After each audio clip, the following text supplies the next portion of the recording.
Olá, primeiramente seja muito bem-vindo a uma aula aqui, onde eu vou falar sobre educação antirracista, que é um tema que eu gosto demais. Tem um currículo da cidade e da Prefeitura de São Paulo sobre educação antirracista, que é incrível, é maravilhoso, e ele nos ensina muitas coisas. Então, eu tenho uma colinha aqui para eu não esquecer de nada desse tema. Quando a gente passa a estudar mais sobre educação antirracista, nós observamos como o racismo estrutural ele está impregnado na nossa sociedade. Então, é algo que nós temos que combater.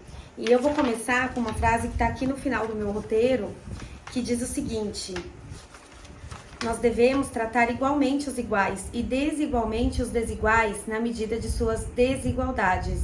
É uma frase do Aristóteles e é muito interessante porque nós não podemos querer igualar a todos em condições iguais, sendo que as pessoas elas não estão nas mesmas condições. E tem outra frase que eu gosto muito que diz que numa sociedade racista não basta não ser racista, nós devemos ser antirracistas. Então é isso que eu venho trazer para você hoje. E aí começar dizendo que as crianças elas reproduzem práticas que a nossa sociedade promove frequentemente. Então nós vivemos aí numa cultura eurocêntrica que é estruturalmente muito valorizada. Nós sempre estivemos aí cercados de Disney, de princesas brancas, de atrizes também nas novelas, de referências brancas e de uma cultura e de traços europeus que são muito valorizados. E isso, ele refletiu de várias formas. Como que eu sei disso, né? Como que eu posso pensar sobre isso? É só a gente imaginar, né? O que é o racismo estrutural? Ele existe?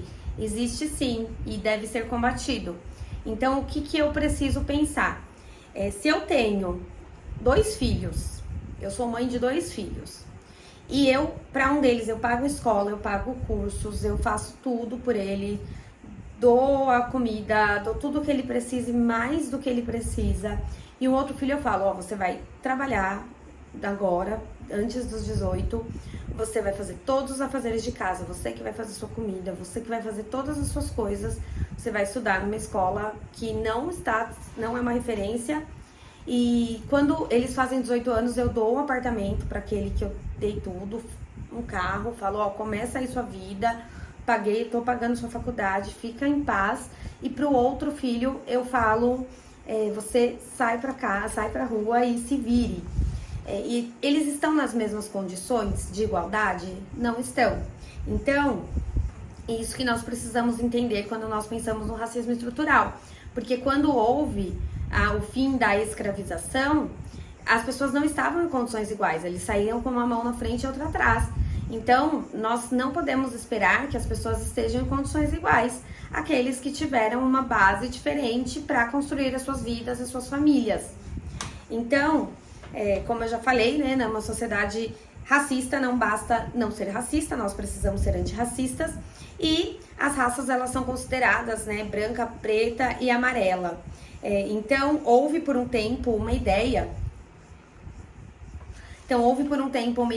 de que a raça branca era uma raça pura.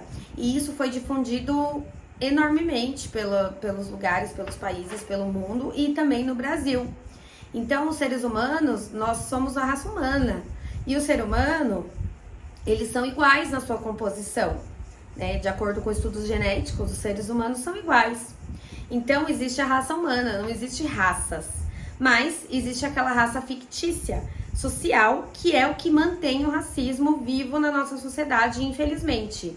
Então, por exemplo, os indígenas, né, que eram os povos nativos aqui quando os portugueses chegaram ao Brasil, eles eram considerados selvagens e houve muito preconceito contra eles sendo difundido também.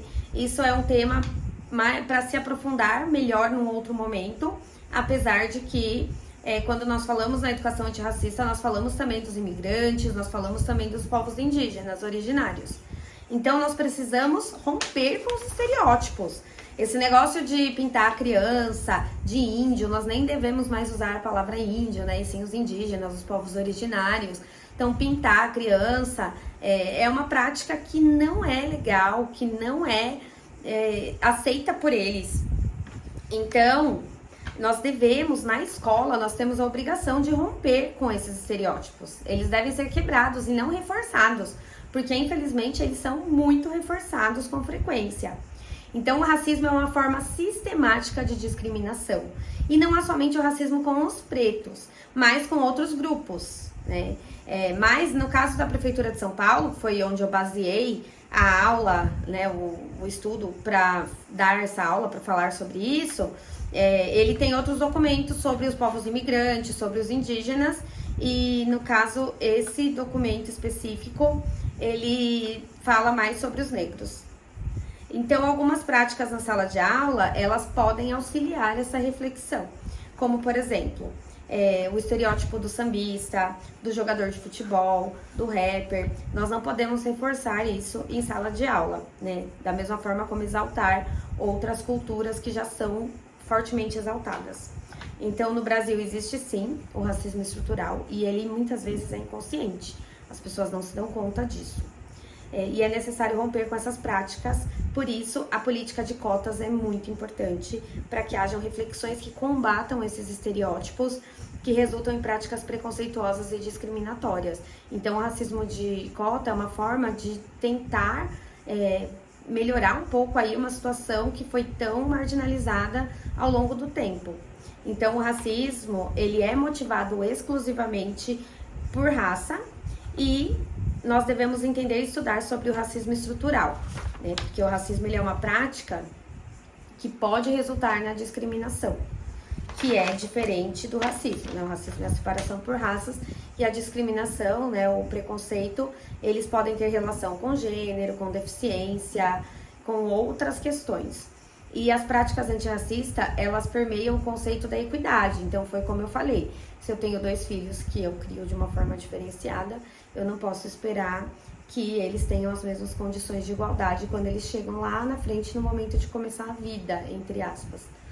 E o documento, ele também combate a ideia do racismo reverso. Então, o racismo reverso não existe, não é algo aceitável. Então, o documento, ele traz isso, porque existem outras formas de preconceitos e discriminações, mas o racismo, ele não acontece com aqueles que não sofreram a marginalização ao longo do tempo. E quem foi escravizado, né, nós também não devemos falar escravos, e sim escravizados, quem foi escravizado e não recebeu oportunidade de trabalho foram os negros. E houve uma política de Estado para branquear a população, e isso tudo se reflete até hoje no preconceito que existe. Então, nessa época, trouxeram os imigrantes japoneses, italianos, por exemplo. E as religiões, né, de origem africana também são muito criticadas, enquanto a igreja, outras religiões, né, católica e cristãs no geral, são muito mais difundidas e muito mais aceitas, né? Ninguém fala assim, ah não, se eu rezar não vão aceitar. Mesmo que alguns critiquem, ninguém vai fazer o burburinho que vai acontecer se for algo de uma religião de matriz africana. Da mesma forma que a escola ainda trabalha muitas datas comemorativas com origens religiosas e as pessoas, elas acham normal, aceitável e até elas pedem e incentivam por isso.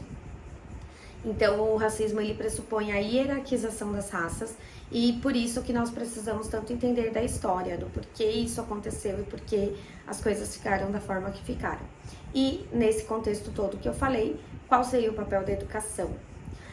E o papel do educador, principalmente, né? Como que ele pode evitar o epistemício, né? Que é um apagamento daquelas culturas.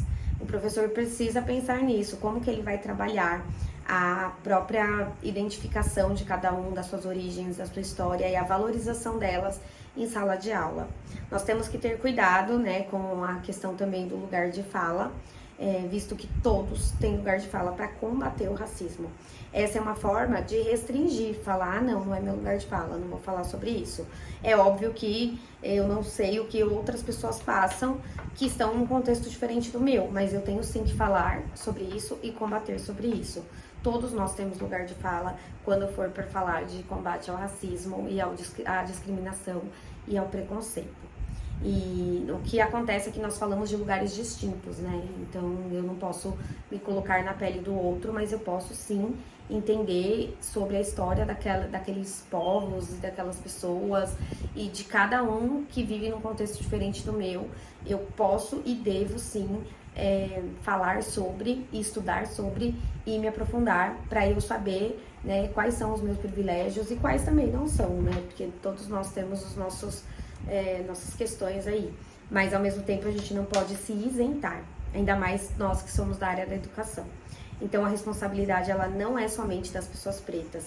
Algumas pessoas elas terão a vivência, né, do que é o preconceito sentido na pele, ou o racismo, ou a discriminação, mas a responsabilidade de combate é de todos, principalmente de nós que estamos na escola.